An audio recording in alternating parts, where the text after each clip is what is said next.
आप कैसे हैं? चलिए मैं आप लोगों को फिजिक्स का जो चौथा लेसन है इलेक्ट्रोस्टैटिक्स, चौथा लेसन ये चैप्टर 4 इलेक्ट्रोस्टैटिक्स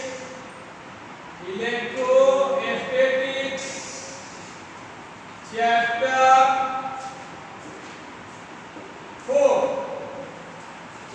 4 का कुछ न्यूमेरिकल पोर्शन, न्यूमेरिकल तो हो सकता है कि एक दो न्यूमेरिकल जो है बताया क्या होगा, ठीक है। तो एक चालक है जिसकी धारिता जो है 20 माइक्रोफैराड है और उसको 1000 वोल्ट के विभव से आवेशित किया जाता है, तो उसकी स्थितिज ऊर्जा क्या होगी? क्या एक चालक है, क्वेश्चन है कि एक चालक जिसकी धारिता कितनी है 20 माइक्रोफैराड, क्या है 20 माइक्रोफैराड, सॉरी 20 मिलीफैराड, 20 मिलीफैराड है। एक चालक जिसकी धारिता 20 मिलीफैराड, माइक्रोफैराड भी जा सकता है, पिकोफैराड भी जा सकता है, कुछ भी जा सकता है, यह 20 माइक्रोफैराड है। यदि इसे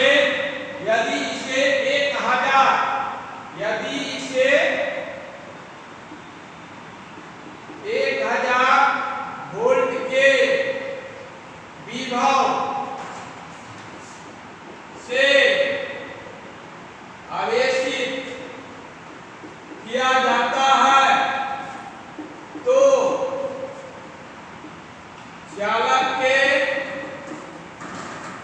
स्थिति ऊर्जा ज्ञात करें। तो माय डियर स्टूडेंट, स्थिति ऊर्जा इक्वल टू 1/2 CV² होती है। तो यहाँ सॉल्यूशन में यहाँ C इक्वल टू कितना 20 माइक्रोफैराड, ये माइक्रोफैराड है तो इसको फैराड में चेंज करने के लिए 20 × 10⁻³ फैराड, 20 में 1000 से डिवाइड करेंगे तो 10⁻³ ऊपर जाएगा, 20 × 10⁻³ फैराड हो जाएगा धारिता। विभव है 1000 वोल्ट है, 1000 वोल्ट है। स्थितिज ऊर्जा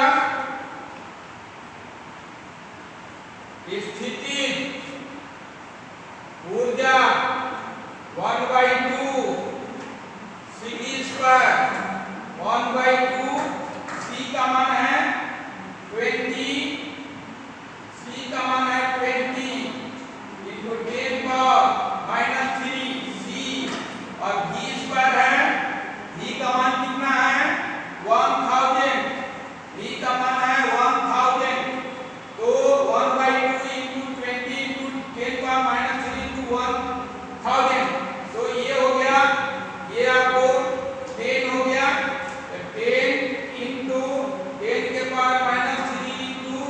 1000, तो ये 1000 हो गया, ये 10 हो गया, 1 10⁴ माइनस 10⁻³ 10⁻³ क्लियर। ये हो गया 10⁴ में से 10⁻³ माइनस होगा, क्या होगा 10, यानी 10 जूल, 10 जूल आंसर हो जाएगा, 10 जूल क्या हो जाएगा आंसर। वो एक मिनट V² है, सॉरी V² है, V² मींस क्या होगा 1000 × 1000, 1000 × 1000 तक तो आंसर बदल गया, आंसर बदल गया, ये 10 के पावर हो जाएगा 3 3 6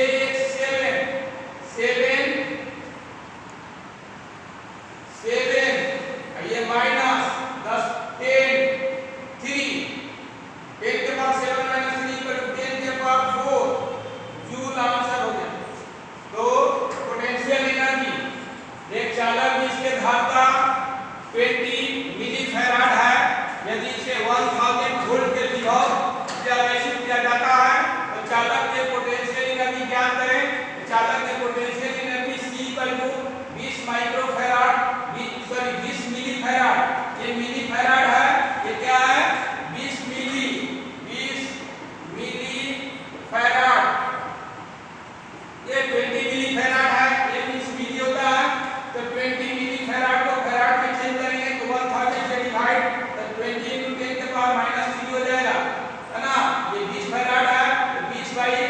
1000 equal to 20 divided 20 divided by क्या हो जाएगा 10 के पावर 3 इक्वल टू 20 into 10 के पावर -3 फैराड।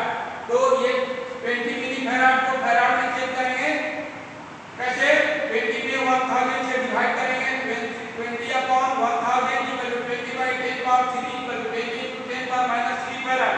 और ये फैराड में चेंज हो गया फैराड में चेंज हो गया तो c के जगह इतना लिखेंगे 10 into 10 के पावर -3 अब v स्क्वायर है 1000 के होल स्क्वायर तो ये कट के कैंसिल हो गया 20 में 2 से डिवाइड करेंगे 10 into 10 के पावर -3 into 1000 into 1000 तो 3 3 6 3 3 6 1 7 10 के पावर 7 -3 इक्वल टू 10 के पावर 4 जूल आंसर हो गया। तो ये पोटेंशियल एनर्जी हुआ ये क्या हुआ पोटेंशियल एनर्जी हुआ। अब जो है अगला सवाल है कि 10 माइक्रोफैराड धारिता वाले संधारित्र को 100 वोल्ट के विभवांतर पर आवेशित किया जाए और यदि एक अनावेशित संधारित्र को इसके समानांतर क्रम में जोड़ दिया जाए तो उभयनिष्ठ विभवांतर जो है 40 वोल्ट हो जाता है। तो दूसरे संधारित्र के धारिता ज्ञात करना है दूसरे संधारित्र के धारिता ज्ञात करना है।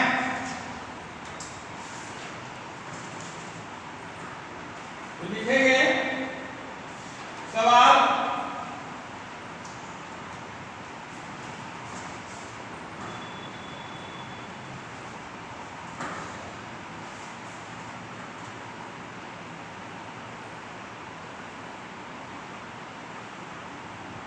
क्या है 10 माइक्रोफैराड 10 माइक्रोफैराड धारिता वाले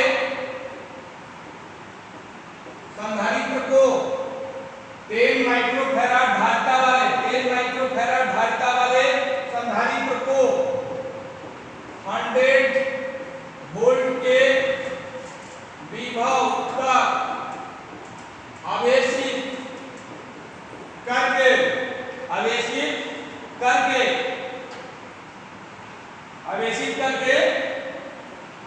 उसके समानांतर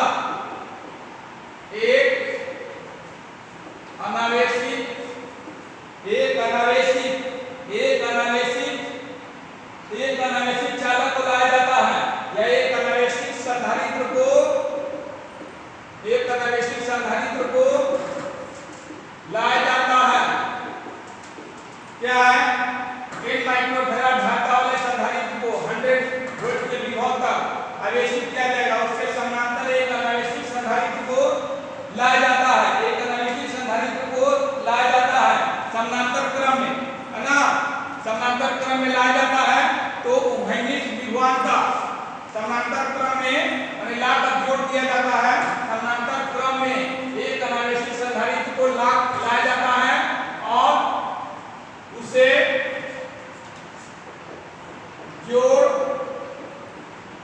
दिया जाता है।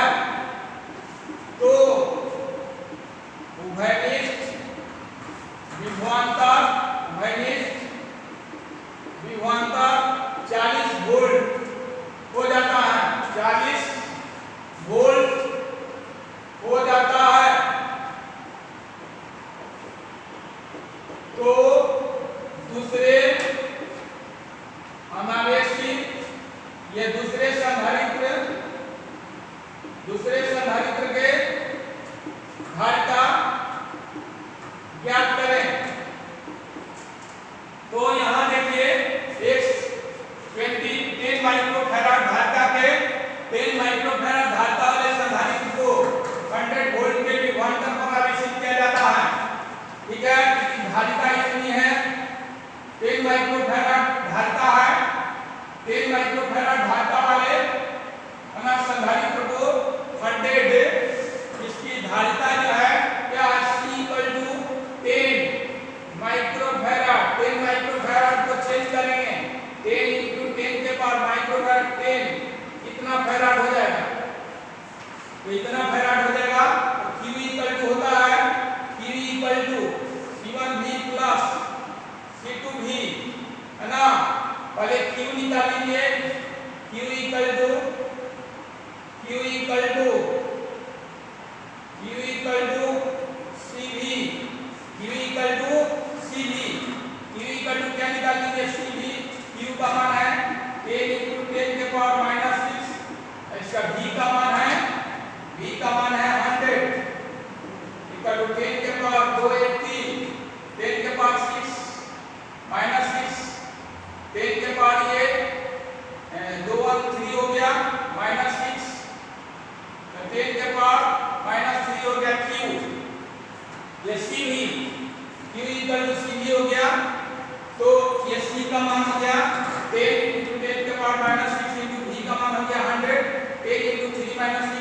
10 के पावर माइनस 3।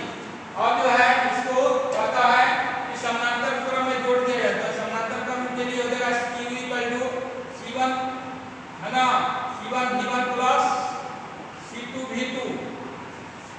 क्या c1 v1 plus c2 v2 ये विभवांतर जो है उभयनिष्ठ हो जाता है। विभवांतर क्या हो जाता है? उभयनिष्ठ हो जाता है। तो उभयनिष्ठ विभवांतर को क्या मान लेंगे?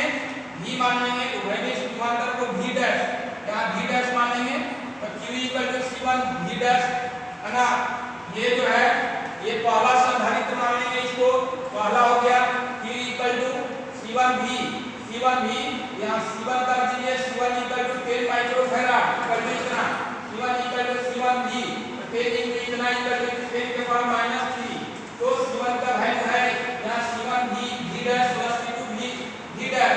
ये v डैश जो है कॉमन पोटेंशियल है। कहता है कि समानांतर क्रम में जोड़ दिया जाता है तो उभयनिष्ठ विभव है ना, उभयनिष्ठ विभवांतर 40 वोल्ट हो जाता है। उभयनिष्ठ विभवांतर क्या हो जाता है? 40 वोल्ट हो जाता है।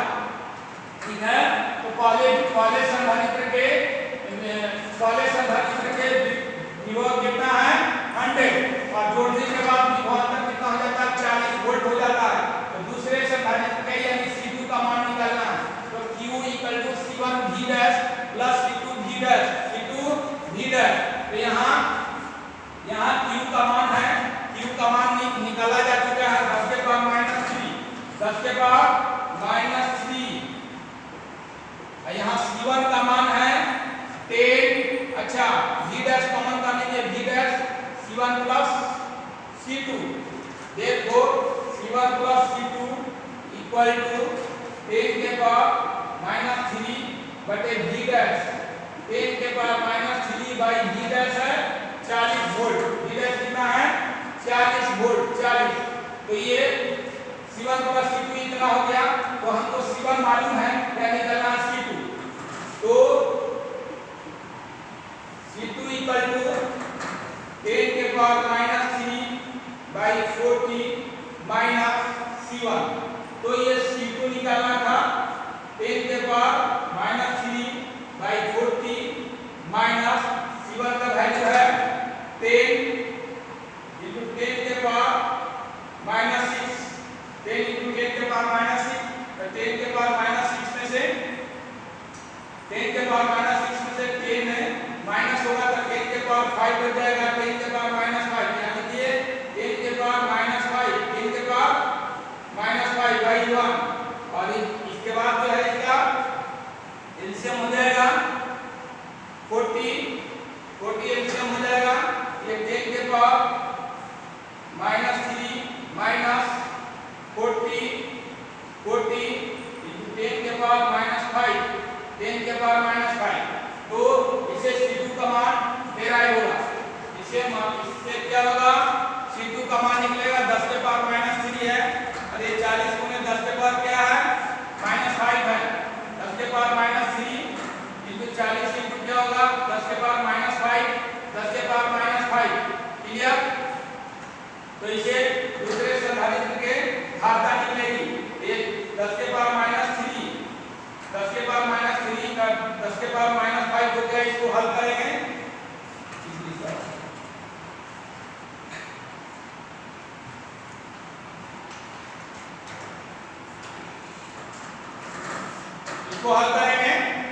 ये C1 प्लस C2। तो C1 का मान हो गया ये 40 वोल्ट है ना, 40 वोल्ट क्लियर है। 40 तो 10 के पावर माइनस 3 बटे 40 वोल्ट। V डैश चला गया तो इसका C2 का मान निकालने के लिए C1 माइनस करेंगे। तो C1 माइनस करेंगे C1 का मान कितना है? C1 का मान है यहाँ C1 का मान है ना। तो ये हो गया आपको, ये क्या हो गया? C1 प्लस C2 हो गया ना। C1 प्लस C2, C1 का मान माइनस करना है। बस C1 का मान माइनस करिए। C1 का मान कितना है? 10 के पावर माइनस 3। C1 का मान कितना है? 10 into 10 के पावर 6। ठीक है, 10 into 10 के पावर माइनस 6। क्लियर? ठीक है। ये 10 में से 10 के पावर माइनस 6 जाएगा -5/1, यहाँ हो जाएगा 10 के पावर -5/1, क्लियर। ये हो जाएगा आपको 40, ये 40 हो गया, तो 10 के पावर -3, 10 के पावर -3। और एक बात और कि इसको नीचे कर दीजिए तो -10 हो जाएगा, ये हो जाएगा 1/40 इंटू 10 के पावर 3, ऐसे माइनस हो जाएगा 1/10 के पावर 5, 10 के पावर 5, 10 का पावर 5, 40 इंटू 10 के पावर 3 इंटू 10 के पावर क्या हो जाएगा 5, इतना हो जाएगा, इतना, और इतना हो जाएगा तो हम बिजली जो है निकाल सकते हैं। इसलिए C2 एलसीएम हो जाएगा, पूरा ले लेंगे, इसमें गुना कर देंगे, 40 इंटू 10 के पावर 3, 40 इंटू 10 के पावर 3 इंटू 10 के पावर 5, तो ये हो जाएगा, आपको डिवाइड करेंगे तो ये कैंसिल हो जाएगा, 10 के पावर 5 बचेगा, 10 के पावर 5 माइनस यहाँ 40 इंटू 10 के पावर 3, 40 इंटू 10 के पावर 3, क्लियर। C2 हो जाएगा 10 के पावर 5 माइनस ये हो जाएगा 40 इंटू 10 के पावर 3, तो ये 10 के पावर 4 इंटू 4 लिख सकते हैं।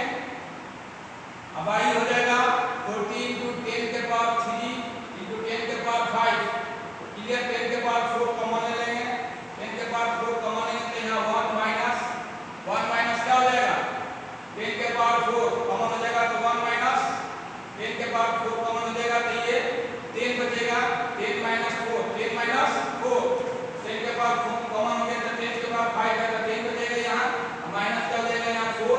अब आई क्या हो जाएगा, ये 40 इंटू 10 के पावर 3 इंटू 10 के पावर 5, ये हो जाएगा 10 के पावर 4 इंटू 10 में से 4 जाएगा 6 बाई 40 इंटू 10 के पावर 3 इंटू 10 के पावर 5, तो यहाँ कैंसिल करेंगे, 10 के पावर 4 है, 10 के पावर 4 पे यहाँ 10 बचेगा, ऊपर में बच गया 6, नीचे में बच गया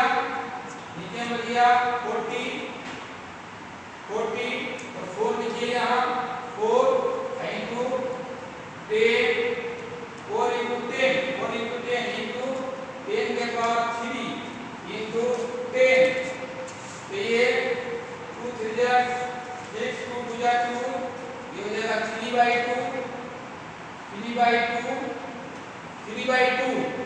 इंटू 10 के पावर 3 1 4 है, नीचे में प्लस है, ऊपर में जाएगा माइनस, 3/2 इंटू 10 के पावर -4, 10 के पावर -4 फैराड आंसर।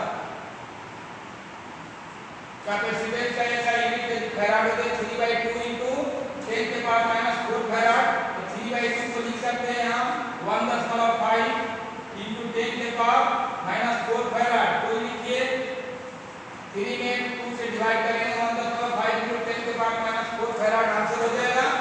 क्लियर हो गया, C2 का वैल्यू निकल गया। C2 निकालने के लिए है ना, C2 निकालने के लिए C1 प्लस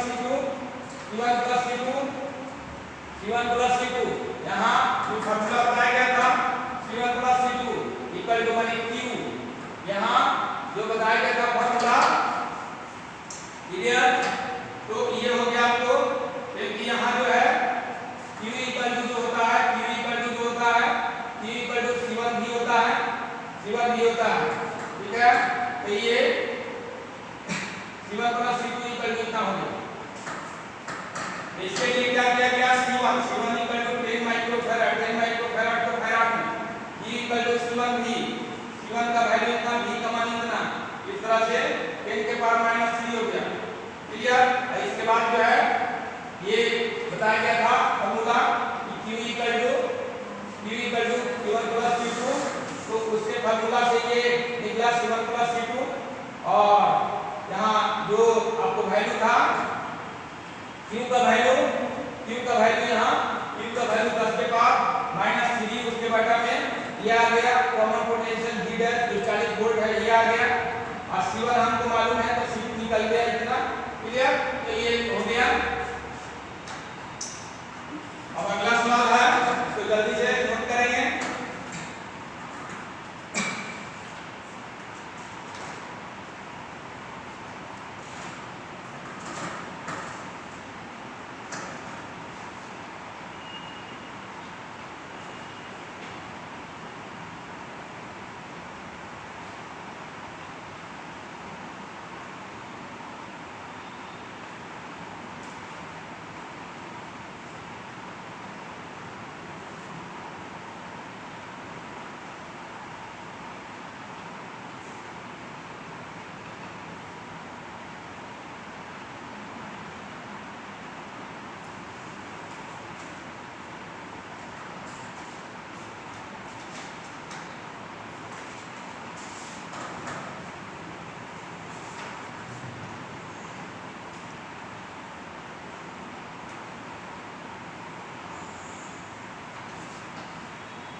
अब अगला सवाल है कि तीन संधारित्र है और तीनों संधारित्र को यदि श्रेणी क्रम में जोड़ा जाता है तो उसके परिणामी धारिता 6 माइक्रोफैराड हो जाती है।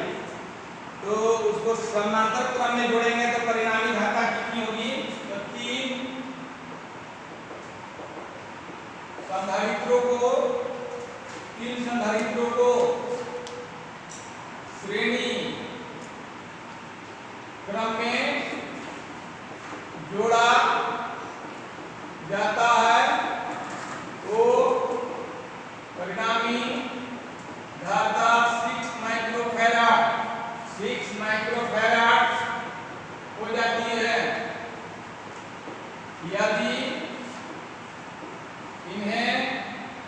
यदि इन्हें समानांतर क्रम में जोड़ा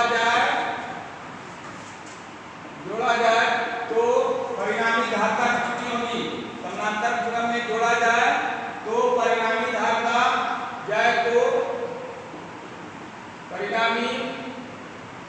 धारिता कितनी होगी? तीन संधारित्रों को श्रेणी क्रम में जोड़ा जाता है तो परिणामी धारिता 6 माइक्रोफैराड हो जाती है। यदि इन्हें समानांतर क्रम में जोड़ा जाए तो समानांतर क्रम में जोड़ा जाए तो परिणामी धारिता कितनी हो जाएगी? तो श्रेणी क्रम के लिए बताया गया है CS equal to 1/CS equal to श्रेणी क्रम के लिए प्रतिरोध का उल्टा होता है। श्रेणी क्रम प्रतिरोध का अलग होता है, श्रेणी संधारित्र का श्रेणी क्रम समानांतर क्रम अलग होता है। 1/CS श्रेणी क्रम के लिए प्रतिरोध रहता है CS होता है ना। तो ये 1/CS equal to 1/C1 plus 1/C2 plus 1/C3। अभी जो है C1 equal to C2 equal to C3 है। कहते हैं कि तीन संधारित्रों को अभी ये समान है, तीन संधारित्रों को श्रेणी क्रम में समान या लिख दिए समान तीन संधारित्रों को है ना समानांतर क्रम में जोड़ा जाता है तो परिणामी धारिता कितनी हो जाती है? समान धारिता कर दीजिए समान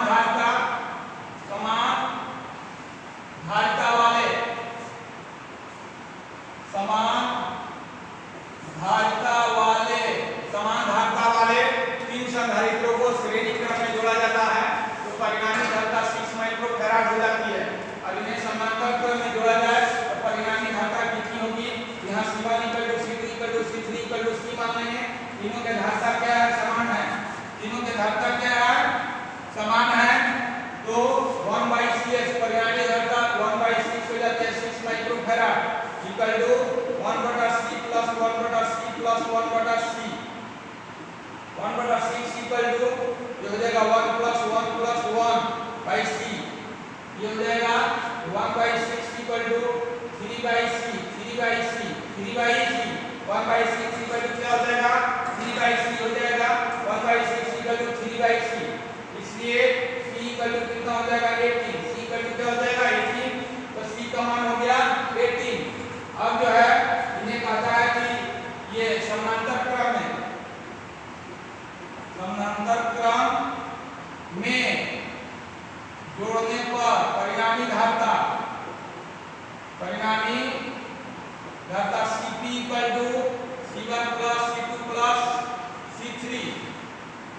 है, तो यहाँ C1 equal to C2 equal to C3 equal to C है, ठीक है। तो C इक्वल टू कितना है, Cp equal to C plus C plus C plus C plus C, ये Cp इक्वल टू ये आपको है 18 प्लस 18, ये 54, ये 54 हो जाएगा। Cp equal to 54 microfarad, 54 microfarad answer. तो ये आपने देखा क्या देगा कि समान धारिता वाले तीन संधारित्रों को श्रेणी क्रम में जोड़ा जाता है तो परिणामी धारिता 6 माइक्रोफैराड हो जाती है। तो इन्हें समांतर क्रम में जोड़ा जाता है, परिणामी धारिता कितनी होगी, तो प्रतिरोध के उल्टा देखेंगे। अपना कॉपी में बताया गया है कि श्रेणी क्रम में संधारित्रों को जोड़ा जाएगा तो परिणामी धारिता CS होगी, लेकिन 1/CS equal 1/C1 plus 1/C2 1/C3। तीनों संधारित्र के धारिता समान है, C1 equal to C2 equal to C3 equal to C, 1/C equal to 1/C plus 1/C plus 1/C, तो 1/C equal to 1 plus 1 plus 1, ये C हो गया। 1/C equal to 3/C, C equal to 18, C equal to 18। तो समांतर क्रम में जोड़ने पर ये Cp हो जाएगा, Cp equal to C1 plus C2 plus C3। ये समान धारिता वाले संधारित्र है, इसे सब C होगा, Cp equal to C plus C plus C। तो ये C का मान क्या है 18, इसे 18 प्लस 18 प्लस 18 इक्वल टू है ना 54 माइक्रोफैराड आंसर हो गया, 54 माइक्रोफैराड आंसर हो गया। क्लियर। तो इसके बाद जो है अगला सवाल जो है, अगला कुछ न्यूमेरिकल और बताया जाएगा जो नेक्स्ट क्लास में होगा। तो आज फिजिक्स में इतना ही, remain part will be tomorrow. Thank you so much.